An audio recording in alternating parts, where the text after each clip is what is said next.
So welcome. आज हम करने वाले हैं एनपीटीईएल का assignment number 4 of fundamentals of manufacturing technology. So start करते हैं। So first question is increase in a moisture content in the moulding sand will lead to the. सो इस ग्राफ के हेल्प से हम बता सकते हैं कि क्या होगा। ये permeability and this is moisture content. Okay, so permeability versus moisture content graph is something like this. So at 8% it's maximum, so first is increases and reaches maximum and thereafter it decreases. So increase in moisture content, first increase in permeability and then decrease. Okay, so spiral test is conducted to measure the fluidity of molten metal. So what is spiral test? There is one tube like this, spiral shape tube. उसमें हम क्या करते हैं, molten metal पोर करते हैं और molten metal पोर करने के बाद वो मोल्टन मेटल सॉलिडिफाई होने से पहले उसने कितना डिस्टेंस ट्रेवल किया वो क्वांटिफाई करता है और उस मोल्टन मेटल की फ्लूइडिटी को। ठीक है, तो spiral test is conducted to measure the fluidity of molten metal. Coming to the next question. So dry sand core is having high strength. Collapsibility is related to hot tear because poor the collapsibility, higher is the tendency to form hot tear. It is a metallurgical defect basically, hot tear. And core print is a position to seat to position the core. Okay.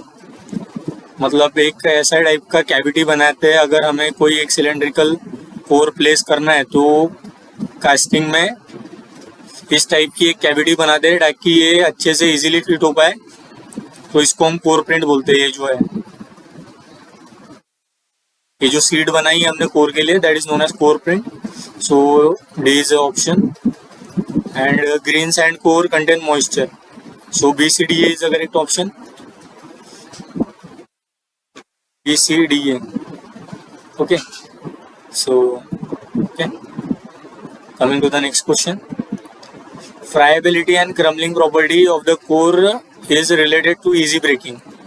मतलब ये जितनी अच्छी होगी friability और crumbling property mould sand की, उतना easily हम उसको ब्रेक कर सकते हैं बाद में कास्टिंग निकालने के लिए।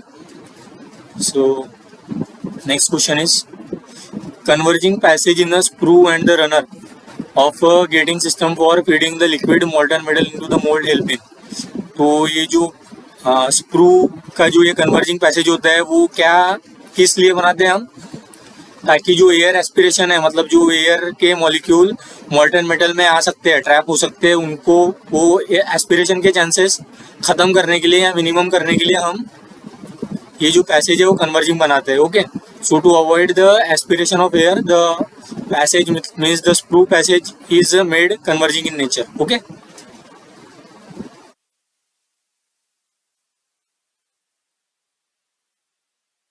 सो six question is cold shut in a casting. Cold shut मतलब एक सपोज कीजिए ऐसी कोई कास्टिंग है, ठीक है,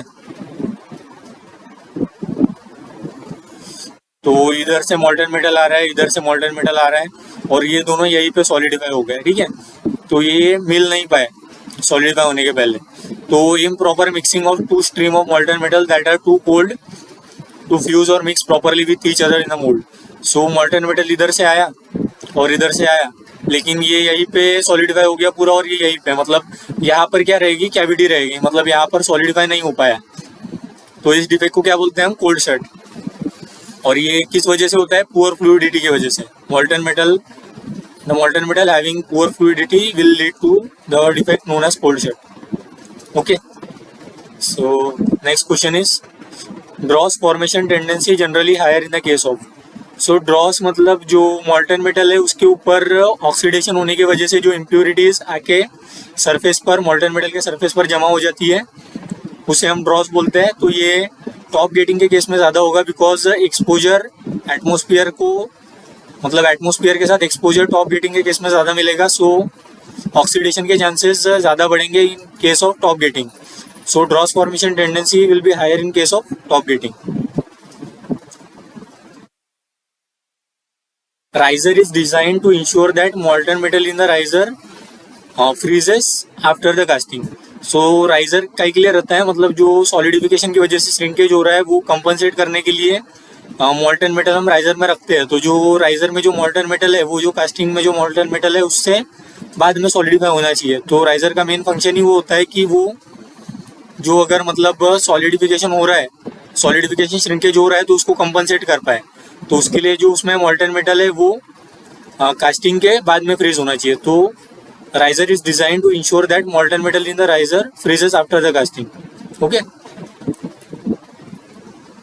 So ninth question is a spherical drop of a radius 2 mm R1 solidify in 10 seconds and a similar drop of radius 4 mm will solidify in as per for ये इस रूल के हिसाब से मतलब सॉलिडिफिकेशन टाइम क्या होगा.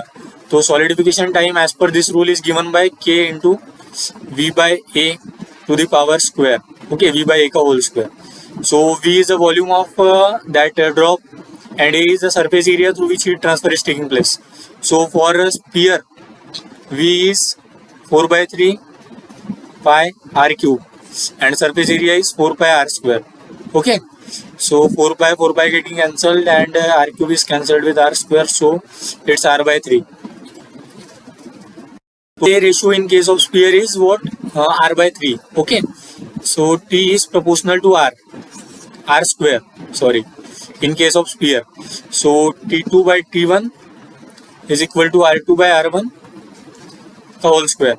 K same क्यों लिया हमने? बिकॉज उन्होंने बोला है सिमिलर ड्रॉप. तो K जो है वो मतलब ये जो ड्रॉप है वो जिसका बना है उसकी मतलब मटेरियल पे डिपेंड होगा. तो K will be similar for similar conditions. So we can conclude that solidification time will be proportional to R square. So T2 by T1 is equal to R2 by R1 का whole square. तो यहाँ से T2 की value क्या आ जाएंगी? T1 is 10, R2 is 4, okay, R1 is 2, is square 10. What is 2 का square is 4, so it's 40. So 40 second is the correct answer.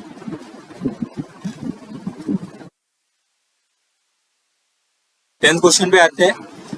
Steel slab of dimension, एक casting है स्टील स्लैब जो हमें कास्ट करना है, उसका डायमेंशन है 30 into 20 into 5 centimetre. Is produce using casting with the help of mould using a side riser. So side riser is suppose ये casting है तो इसके साइड में हम रिजर्वायर लगाते हैं इस टाइप का, तो इसे साइड राइजर बोलते हैं. तो साइड राइजर का क्या होता है, ये जो सारे सरफेस है, ये top surface area, bottom surface area and that ये लैटरल सरफेस एरिया, ये सारा जो सरफेस एरिया है इसका वो हीट ट्रांसफर में कंट्रीब्यूट करेगा. ओके, तो ये यहाँ पे मेन पॉइंट है साइड राइजर बताने का. तो riser is cylindrical in shape with diameter and height both equal to d. Then freezing ratio of the mould is, so what is the freezing ratio they are asking? We know freezing ratio is modulus of riser to modulus of casting, and modulus is volume to surface area, ratio of volume to surface area, that is volume of that casting and surface area through which heat transfer is taking place. So modulus of riser is V by A of riser and modulus of casting is V by A of casting.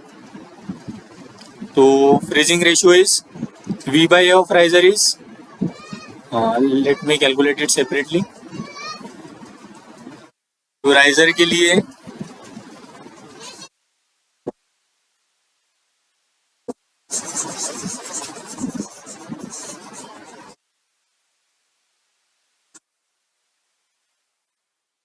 so for riser V by A is volume is pi by 4 d square into h. H is also equal to d, and it has lateral surface area pi dh. H is also equal to d, and वो जो top और bottom section area है, मतलब top surface area and bottom surface area through which heat transfer is taking place, it's 2 into pi by 4 d square.